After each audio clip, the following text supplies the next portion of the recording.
we've got whole areas of debate which are not being addressed, which in people are allowed to say the most scathing, scurrilous things about other people, about Republicans, about conservatives, about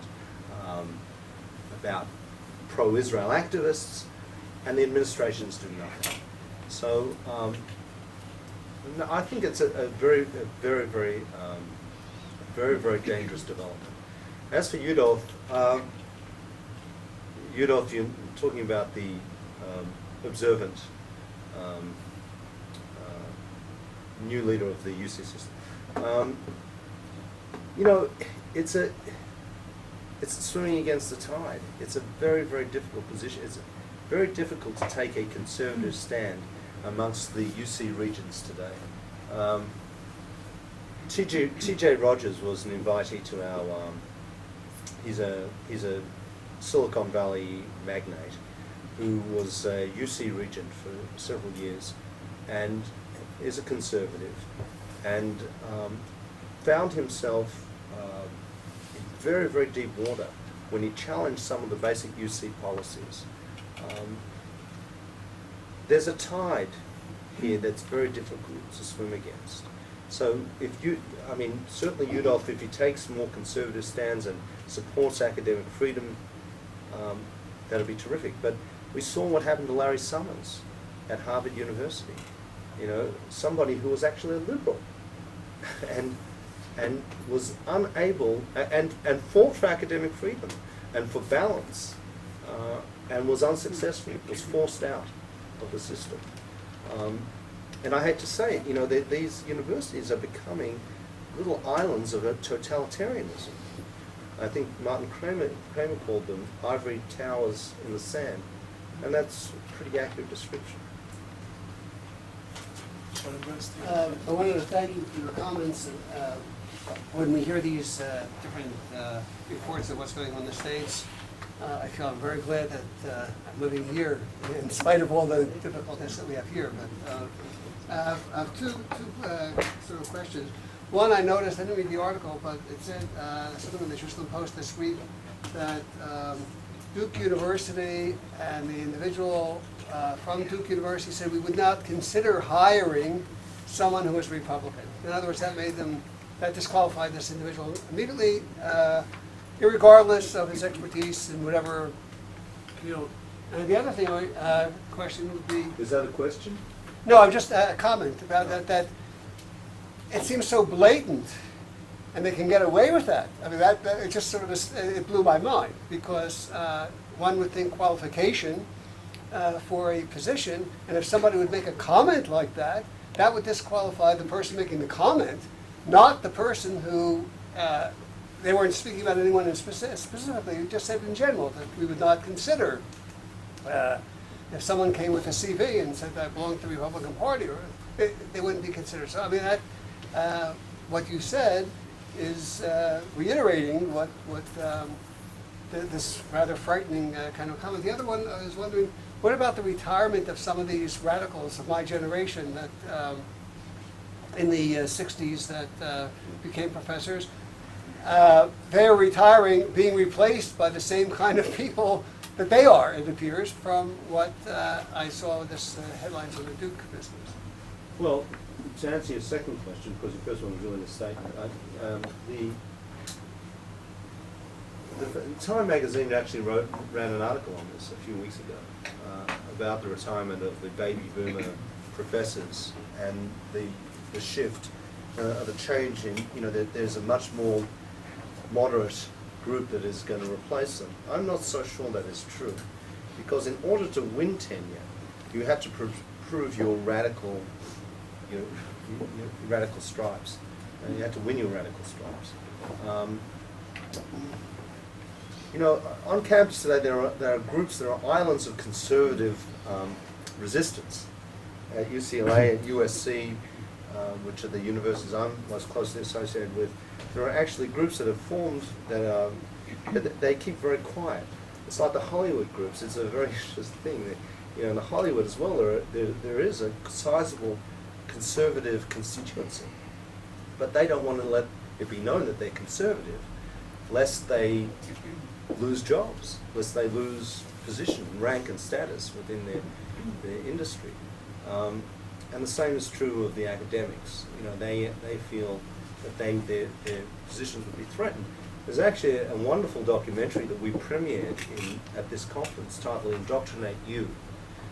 That's you, the letter. Indoctrinate University.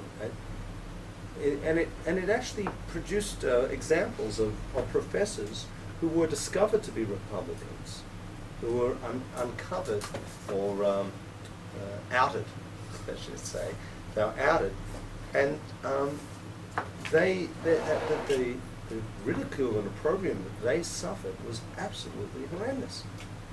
You know, lifelong colleagues shunned them, would not have anything to do with them any longer. They lost their classes. They lost their office space and forced to take office in the basement of the university. It's a very, very worrying situation. I'm not so sure that it's all sanguine. That, you know, that we're going to have a new generation of professors take over who are more moderate in attitude. And you know, one of the remarkable things is that 9/11 did not change anything. In fact, it hardened the left. It made them more defensive. It made them more determined to push their agenda. I was thinking that United States. I know that the United States will suffer another attack within the next 10 years, let's say, and maybe that's what is needed to shake up the society in general. But the academy itself is a very, you know, they often say that, you know, the fights on. Actually, Henry Kissinger said that the infighting in universities is so rabid and so tough because there's so little at stake, and that's still the case. There's very little at stake, you know, in terms of position and status, but there is a great deal at stake in terms of ideology. And Stanley Fish just wrote a great book. Stanley Fish is one of the premier advocates of academic freedom in the United States. He wrote a book called "Save the World on Your Own Time," you know, which is a very appropriate title, because they are the radical professors are committed to this idea of changing the world, and that has become a very hardened. There's a very hardened project, impervious to rationalism in many ways, and so it envelops, in my mind, it envelops a lot of these younger cadre in the academy, and so I'm not as optimistic as that Time magazine article is. Avi, thank you very much. I had a couple of questions to ask. Definitions seem to change. Freedom of speech meant something quite different a long time ago. Is there anybody who really anticipates the trend? You know, we take today for today, but people really don't think ahead. I think that's part of the problem in politics also. People don't anticipate what the end will be if this trend continues.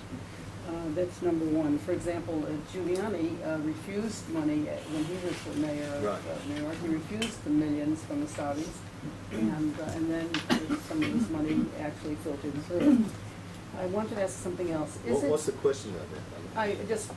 My question is, where is, let's say, the definition of freedom of speech? Is there a point at which people realize that if the trend continues, knowing what freedom of speech meant some time ago, where is the end? What will happen if this is allowed to continue when the definition is broadened? And I want to ask one other point. Do you think it's fear that does not allow people to respond, stand up against this, or is it really an absorption of the ideology? I think that, well, to answer the second question first, I think it is fear. I think there is fear of censure, fear of peer ostracism, fear of grade deflation. Students don't want to object to their professor or reject his ideology for fear of not getting the grade that they think they deserve or they think they could get. And there's hundreds of cases. There's a group called FIRE that monitors this throughout the United States, and there are hundreds and hundreds of cases of students who have been, you know, who've professed pro-Israel views or professed even pro-Western views, who've been downgraded because they haven't abided by the professor's ideology. And your first question about Have to do with language, where is the limit? Is there anybody, you're an attorney too, I think. yeah, I'm an attorney, yeah. Is there any definition, any limit as to how far freedom of speech can be allowed to go? I mean, obviously the enemy is using freedom of speech to further their own goals, but where, again, anticipation, where does this end? Well, it's a major battle in the United States about what freedom of speech is. You know, I talked about, you know, the case of the students. That goes to the Supreme Court, and the Supreme Court affirms the Ninth Circuit ruling, then doors are wide open, or rather they're wide shut, I mean, to a whole bunch of people who are looking for protection from the First Amendment. I mean, free speech is a double-edged sword, you know. I mean, we want free speech in order to make sure that there is debate on campus, but at the same time, we also invite, you know, radical Islamists to come and preach what they, you know, preach their hate on campus. It is, you know, free speech is a continuing debate in the United States and will be for the foreseeable future. The real question is whether we're going to start shutting down people whose ideas are somehow offensive to us. I don't think that's a good idea. I think that we have to allow that, but at the same time,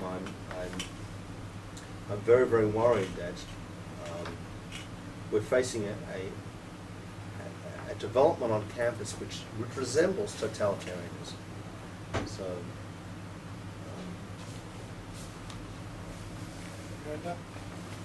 Hi. Thank you for your talk. I enjoyed it. I also had a question about what you made a comment about free speech on campus. You said that anti-Zionism is admitted as legitimate free speech on campus. I go to the University of Virginia, and in my International Relations of the Middle East class, we were assigned to read the Walter Mersheimer piece, The Israel Lobby, which I think pushes it being between anti-Semitism and just anti-Zionism. Were you given a balancing book to read? We were given a review of Walter Mersheimer, which was semi-balancing, but not really. And you didn't have another text to read against Walter? Not really against, no. Just another text commenting on it, and it wasn't even that critical. So I understand that it's a very thin line between anti-Semitism and anti-Zionism. But how do you think Zionism should be discussed? Because as a political ideology, I agree that you should be able to criticize it. Right. So, do you have any suggestions for maybe how it could be discussed better on campus? Zionism as a political ideology without bordering on anti-Semitism? Because I wanted to talk to my professor about it. So. Well, I think like everything else, you know, Zionism has its critics, and you should balance the pro-Zionists against the anti-Zionists. I mean, there should be but Zionism cannot, I don't think it should ever devolve into a discussion on Israel's right to exist. That's a fundamental problem. I mean, the development of the Zionist movement and where it went and how it developed is one thing, but Israel's right to exist, or Jewish people's rights to to redemption, or to a national liberation movement of its own. I mean, if the Palestinians are entitled to national liberation, why shouldn't the Jews be entitled to it? If I was to suggest a curriculum, it would involve a discussion of both points of view. I actually taught a course on Zionism at the University of Judaism. And I had Jews and non-Jews in my class, and I insisted on bringing in a Palestinian to speak. I just felt that that was what I should be doing in a university setting. Not that I agreed with his views, and I found some of his views actually abhorrent, and I thought that, you know, but I felt that he should have a forum to speak. And that's why I think that universities should be. Zionism will prove itself I believe, will prove itself in any debate. Will validate itself in any debate. And it shouldn't be afraid of debate.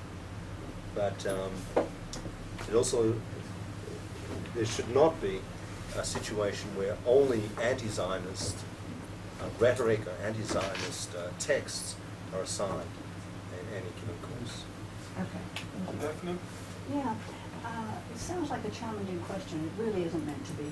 But about 3 months ago on Front Page Magazine, you may have seen it, was an article and an enormous kind of shifting graph which showed connections of the Muslim Students Association in America. And they listed about 150 associations, which chapters in the universities, which were connected with the central one, and another 450 odd which weren't connected, so nobody knows quite what they were doing. But they're all part of the Muslim Students Association, which has its connections with CARE. Right. And as people know, CARE was established in the 1960s, either 62 or 68, I don't remember which, by the Muslim Brotherhood, in order to infiltrate and subvert American legal associations and so on, and organizations. So therefore, we have a very good idea of where this material is coming from, and this shifting map sort of thing that you can download. I have the reference at home, obviously not here. Gives all kinds of other connections, such as Jane Fonda, such as various ex-service organizations which were connected with Kerry, and so on and so on. And it's absolutely fascinating to see it, because the ramifications are very powerful, very strong, and as you mentioned, in Britain too, there's a Muslim students organization. I'm not quite sure what it's called, but from what you say, Far there's more hardcore powerful. connections. Yeah. But this is powerful enough from what you're saying, Yeah. from what we hear. Right. It's already overwhelming. There's people here who said that the future of American politics and organization is in the hands of these students who are now being educated here. And what we saw from Ross, is her name Rothstein? I'm not quite sure. Rothstein. Yeah, Rose Rothstein. She was here. She presented material. She presented a video which was horrifying. I could hardly stand still because of the invective, the anti-Zionist invective. And that is incitement against the existence of another country, as far as I'm concerned. It was absolutely horrifying. She's with Stand With Us. You may know she's one of Was the- it Allison who Was did it? Allison. Allison Rowan Taylor, I think it was. She's a familiar name. I don't know if she actually did the Allison. video, No, but Ross no, was no. here. It was and tolerating presented. intolerance, That's right? right. And Peterson, the woman who was one of the representatives at the university, in some connection like this, had said, we try to maintain a neutral posture. So that's what you're dealing with, basically. Are people in your organizations really aware, and is it verifiable that these connections do exist between the Muslim Students Association and CARE?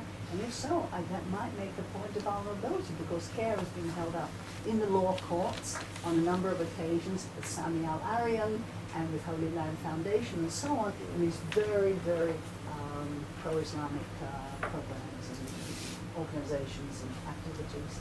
Well, of course, there's an awareness, there's a general awareness in the pro-Israel community of exactly what CARE is and the MSA. The MSA, yeah. And the MSA, and then, you know, we know the connections. We're all aware. Can We you know work what we're with up. We know what we're up against. And there's a hands-off. Unfortunately, in government circles, you know, CARE is given a great deal of respect. I know. And unfortunately, they're regarded as the voice of American Muslims. And they actually represent the extreme of American Muslims. And the MSA also is an extremist organization, you know, linking all of these various Muslim organizations on campus. But, you know, it's the same battle as trying to convince Americans that there's no such thing as radical Islam. I mean, at least in my opinion, maybe people here disagree with me, but I don't think there's such a thing as radical Islam. There is just Islam. And Islam is so it's radical. You know, Islam is imperialistic in its objectives. Islam is focused on world conquest, and it's a political movement. And convincing people of that is enormously difficult, because most people assume that Islam is a religion, and all religions are religions of peace, and therefore Islam must be a religion of peace. So. Can I say something? Yeah, but if you want to take on the whole 1.25 billion Muslims, that's a big job. If you want to take it up as an issue of political militant Islam, which developed over the last, 30, 40, 50 years, started in Khatib and Al-Banna before him, Khatib and so on. In the 1920s, it grew and grew and grew with the combination of the Khomeini business, revolution and so on. And then they've politicized, and they have chosen material which undoubtedly comes from the Quran. I'm not here to defend the Quran, but nevertheless, it has been very calculatingly used in order to promote this agenda of worldwide Islam, Sharia type Islam. So that you can convince some of the people some of the time and all that kind of stuff. So if you can work against them as a discrete group of political Islam, extremist fundamentalists and so on, militant, then maybe you can make some inroads, because also the vast group of Muslims, I think, are followers. They're not instigators, but they can be readily indoctrinated. And that business of Marcuse, who said, stress the emotion, that hit me immediately, because that comes out very commonly in people, from people who are aware of communications issues, and sociologists and such like from 15, 20 years ago have been talking about it.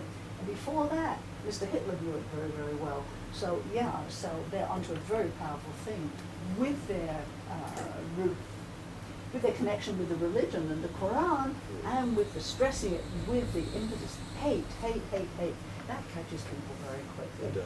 So yeah. Well, there are a number of organizations who recognize the threat and the problem. And bringing that information to Congress is what we're all trying to do. I mean, bring it to the attention of Congress and to our political leaders is the fundamental quest of these organizations. Daniel Pipe, Steve Emerson, Ismail Marcus, with all of his Ismail pictures Marcus, of yes. exactly what's going on. That's right. He's been in the Congress and the Senate maybe half a dozen times in the last few years. and of course memory serves a very important role in all that as well.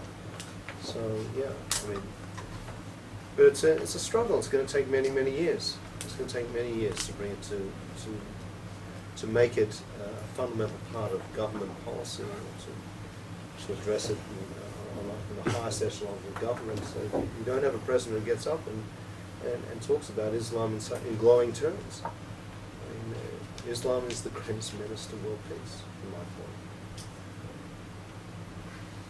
We have 3 more people on the list, so Okay. I suggest to take them as Oh, a group okay. and then answer Okay. as a group. So Yeah. we have Shalom Friedman, Alan Van Damme, and Justus Weiner. Shalom first, please. Okay, I have a few questions. Number one, who funds you? Secondly, can you say something about your own personal arrival to this position? And